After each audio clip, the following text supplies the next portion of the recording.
Everyone, कैसे हो आप सब गाइस। चलिए तो welcome back to the real physics. बहुत ही प्यारी सीरीज, बहुत अच्छे क्वेश्चंस की सीरीज जो हम लोग यहाँ पे डील कर रहे हैं। अपन एक से एक अच्छी प्रॉब्लम्स डील कर रहे हैं, चाहे वो इरडोप बुक की प्रॉब्लम्स हो या फिर चाहे वो JEE एडवांस के प्रीवियस ईयर्स की प्रॉब्लम्स हो या फिर हो सकता है कि बहुत टफ बुक से प्रॉब्लम्स उठाई गई हो। ओके गाइस, तो चलिए आगे बढ़ने से पहले मैं एक बार फिर से रिमाइंड करा दूं कि guys new era learning app download नहीं किया तो अभी कभी डाउनलोड करो, because new era learning app में आपको ये सारे वीडियोज, ये सारे कॉन्सेप्ट्स यूट्यूब से पहले ही अवेलेबल करा दिए जाते हैं और साथ में PDF भी मिलता है। तो गाइस जाइए और डाउनलोड करिए गूगल प्ले स्टोर से, और यदि डाउनलोड कर चुके हैं तो बहुत ही अच्छी बात है।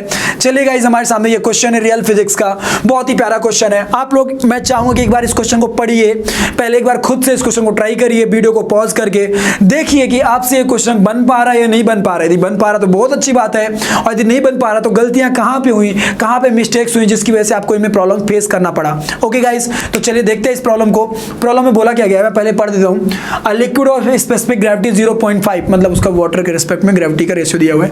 Specific gravity 0.5 is filled in a large container shown in given figure. Okay, area of the cross section of the tube is negligible, मतलब ये जो ट्यूब है उसका area of cross section neglected है, negligible as compare to the area of cross section of the container.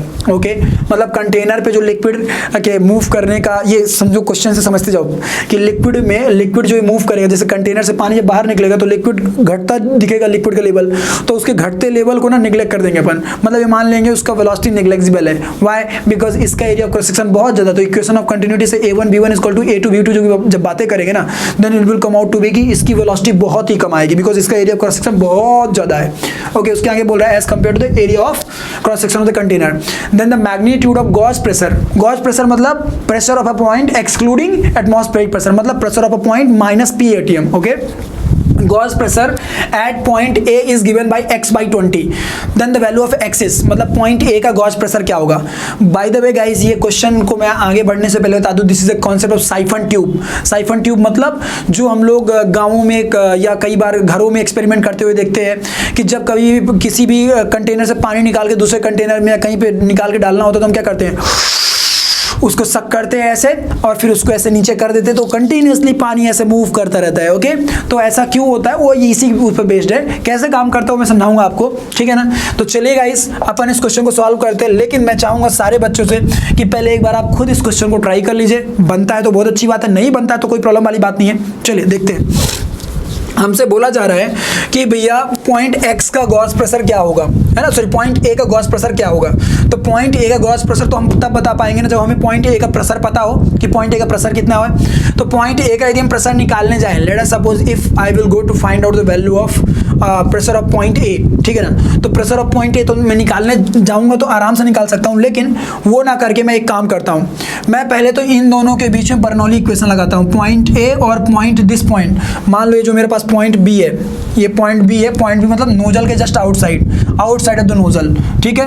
मैं मानता हूं कि जो लिक्विड है वो यहाँ से निकल रहा होगा, ऐसे कुछ ऐसे ऐसे लिक्विड निकल रहा होगा, क्लियर है।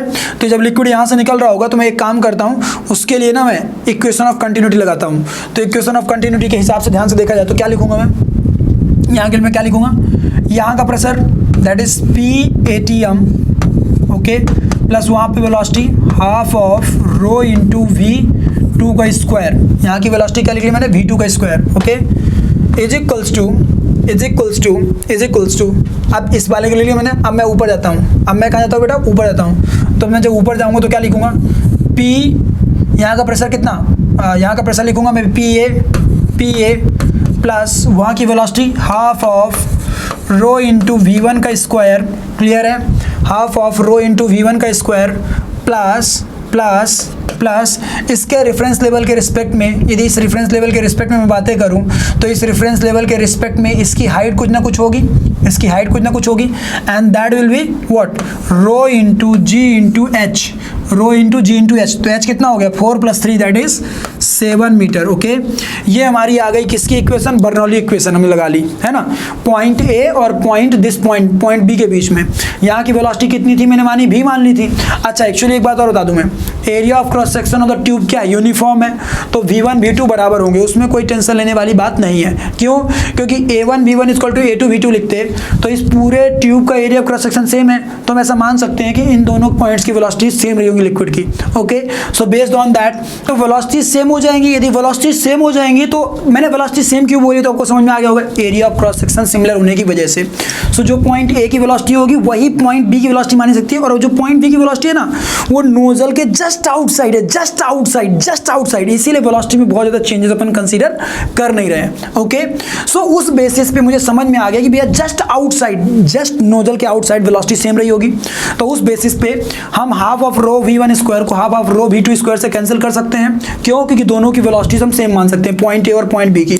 ओके, तो हमें यहाँ से समझ में आ गया कि भैया PA minus PATM, P gauge of point A का गॉज प्रेशर क्या हो जाएगा, पॉइंट ए का गॉज प्रेशर हो जाएगा एक तरह से लॉजिकली हमारे लिए वो हो जाएगा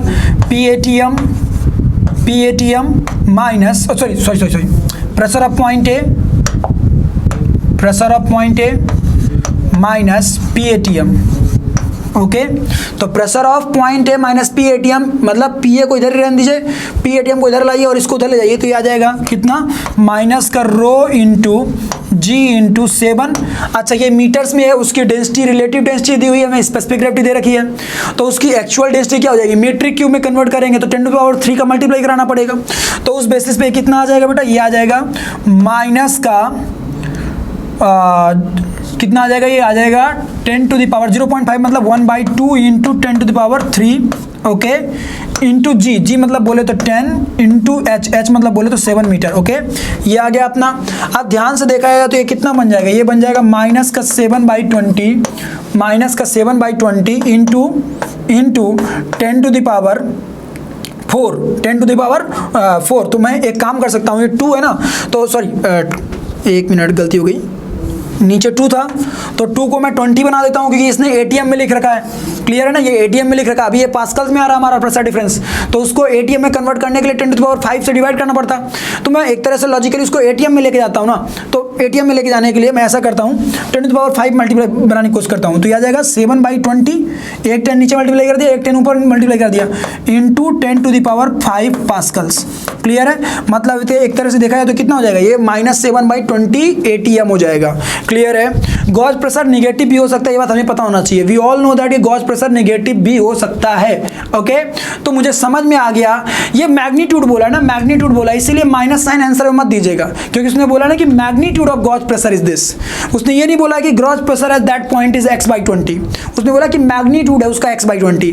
तो मैग्नीट्यूड कितना हो जाएगा, मतलब 7/20 से कंपेयर कराओ, तो जब 7/20 से कंपेयर कराओगे तो x की वैल्यू कितनी आ जाएगी, 7 आ जाएगी। So our correct answer is 7। Okay, ध्यान से देखा जाए तो मैंने इस क्वेश्चन को लगाने के लिए ना कुछ अलग से नहीं लगाया है, बस पॉइंट ए और पॉइंट बी के बीच में equation of continuity as well as Bernoulli equation लगाई। तो इक्वेशन ऑफ कंटिन्यूटी ये शो करती है कि भैया इन दोनों की वेलोसिटी सेम मान सकते थे because area of cross section same है। अच्छा, जो पॉइंट बी लिया है मैंने वो नोजल के जस्ट आउटसाइड लिया है, क्योंकि अंदर यदि लेते तो वहां का तो प्रेशर हमें पता ही नहीं था। नोजल के जस्ट आउटसाइड बोलेंगे तो वो एटमॉस्फेयर में हो चुका है, that is open to atmosphere, तो वहां का प्रेशर हम PATM मान सकते थे, इसीलिए मैंने वो point just outside the nozzle लिया। और just outside the nozzle velocity में इतने ज्यादा चेंजेस हुए नहीं होंगे, सो उसको नेग्लेक्ट कर दिया। तो पॉइंट ए और पॉइंट बी की वेलोसिटीज को अपन ने सेम कंसीडर करते हुए आगे बढ़ गए, तो दोनों की वेलोसिटी सेम हो गई। सो उस बेसिस पे हमारा half of rho v2 square equals to half of rho v1 square cancel कर गया। अच्छा, बर्नौली इक्वेशन लगाते वक्त हम इस बात को ध्यान रखे हैं कि हमारा जो रेफरेंस लेवल है वो यही है, this is our reference level. तभी तो यहाँ पे लिखते वक्त हमने PATM plus half of rho v2 square लिखा और उसकी पोटेंशियल एनर्जी का टर्म 0 लिखा। लेकिन जब पॉइंट ए के लिए गए तो उसमें हम प्रेशर हेड, काइनेटिक हेड और पोटेंशियल हेड, मतलब एनर्जी, पोटेंशियल एनर्जी हेड, सारा कुछ हमने वहाँ पे कंसिडर किया। ओके गाइस, सो ये अपना बर्नौली इक्वेशन लगाई और सॉल्व कर लिया। अच्छा, एक तरीका तो ये हो गया, एक तरीका और था कि तुम पॉइंट यहाँ पे कोई एक पॉइंट ले लेते और यहाँ पे कोई पॉइंट ले लेते, उन दोनों के बीच में बर्नौली इक्वेशन की बातें सोचते, उस तरीके से भी तुम कर सकते थे। तब तुम्हें क्या करना पड़ता, तब तुम्हें इसकी वेलोसिटी को निगलेक्ट करना पड़ता इसकी वेलोसिटी के कंपैरिजन में। Got it? क्यों? क्योंकि इसकी वेलोसिटी बहुत ही नेग्लिजिबली स्मॉल आती because area of cross section बहुत ज्यादा होने की वजह से। तो इस तरीके से अपन लोगों को क्वेश्चन को सॉल्व करना था। आई होप सो कि इस क्वेश्चन को आप लोगों ने सॉल्व किया होगा, आप लोगों को समझ में आया होगा पूरा स्टेप बाय स्टेप। क्वेश्चन में कुछ कठिनाई नहीं थी, लेकिन फिर भी बनता नहीं है। अच्छा, मैं एक बात बोला था कि मैं साइफन ट्यूब कब वर्क करती है, मतलब कब ये पानी निकलता रहेगा, इसको बताने के लिए मैं ज़रूरी समझूंगा क्योंकि ये एडवांस का पार्ट है। पानी तभी निकलेगा, या लिक्विड इस ट्यूब से कंटिन्यूसली तभी निकल पाएगा जब ये नोजल एटलीस्ट उस वाटर लेवल के नीचे रहे। मतलब H की वैल्यू क्या रहे, ये जो H आ रहा है ना इस लेवल से, लिक्विड के लेवल से जो H आ रहा है वो पॉजिटिव रहे, मतलब उसके नीचे ही नोजल रहे। यदि उसके नीचे नोजल नहीं रहेगा ना तो जब अपन लोग वेलोसिटी कैलकुलेट करने जाएंगे विद बर्नौली इक्वेशन तो वो इमेजनरी आएगी। क्यों? क्योंकि यदि इसके ऊपर रहता नोजल तो आप उसको H निगेटिव की तरह कंसिडर करते, और निगेटिव का रूट निकाल पाना कठिन होता है, मतलब वो इमेजनरी हो जाता है। तो इमेजनरी का मतलब पानी नहीं निकलता। तो एक कंडीशन ये हो गई कि भैया इस लेवल के नीचे रहना चाहिए, इसका प्रूफ बर्नौली इक्वेशन से आता है। और दूसरा यह आना चाहिए था कि यदि मैं इस पॉइंट की मदद से पॉइंट ए का प्रेशर निकालूं, क्लियर है, एक्चुअल एब्सोल्यूट प्रेशर निकालूं तो वो कभी भी निगेटिव नहीं आना चाहिए। एब्सोल्यूट प्रेशर तो ऑलवेज ए पॉजिटिव कंसीडर करोगे, pressure can not be negative. Gauss pressure की बात नहीं कर रहा हूं मैं, I am talking about absolute pressure. तो ये जो हाइट H1 है और जो H2 है, इसकी वैल्यू जो है ना वो एक स्पेसिफिक वैल्यू से ज़्यादा नहीं हो सकती, और वो वैल्यू होती है P_ATM/ρg। क्लियर है, P_ATM/ρg, उससे ज़्यादा नहीं हो सकती। इसीलिए ऐसा नहीं होता कि हमारी साइफन ट्यूब जो है वो इतना ऊंचा कर दीजिए कि पानी का टंकी यहाँ पे है और वो पाइप एफिल टावर के ऊपर से जाए और फिर यहाँ पे आए तो पानी निकलेगा। That is impossible, next to impossible, पानी नहीं आ पाएगा। इसीलिए ऐसा होता है कि जब कई बार पानी नहीं निकलता तो हम पाइप को थोड़ा नीचे कर देते हैं, मतलब लिक्विड लेवल के तो नीचे होना चाहिए, साथ में जो ये पाइप इस तरह से गई होती है उसका लेवल थोड़ा नीचे कर देते तो पानी निकलना पॉसिबल हो जाता है।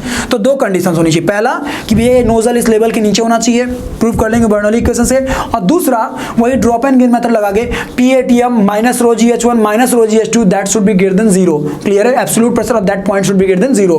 तो जब उसको सॉल्व कराएंगे ना तो आ जाएगा कि भैया H1 + H2 की value should always be less than P_ATM/ρg। Okay guys, इसीलिए अलग अलग पॉइंट के लिए अलग अलग हाइट पॉसिबल्स हैं, है ना, मतलब पॉसिबल है बेस्ड ऑन कि P_ATM की वैल्यू वहां पे कितनी है, मतलब एटमॉस्फेरिक प्रेशर वहां पे कितना था। ओके गाइस, सो ये बहुत इंपॉर्टेंट चीज थी जो मैंने आप लोगों को साइफन ट्यूब के बारे में समझाई है। आई होप सो कि आप लोगों को मजा आया होगा। शुरुआत में तो ये क्वेश्चन आसान लगा होगा, लेकिन जो अभी मैंने बाद में बातें बताई वो बहुत इंपॉर्टेंट थी। तो गाइस, वीडियो अच्छा लगा हो तो वीडियो को लाइक करिए, दोस्तों के साथ शेयर करिए, और लोगों को बताइए कि यार एक्चुअल में ऐसा JEE एडवांस का कंटेंट कहीं पे अवेलेबल है। चैनल पे नए हो तो चैनल को सब्सक्राइब करना, और यदि ऐप को डाउनलोड नहीं किया अभी तक तो अभी जाके गूगल प्ले स्टोर से ऐप डाउनलोड करिए। Thank you guys, love you all, take care.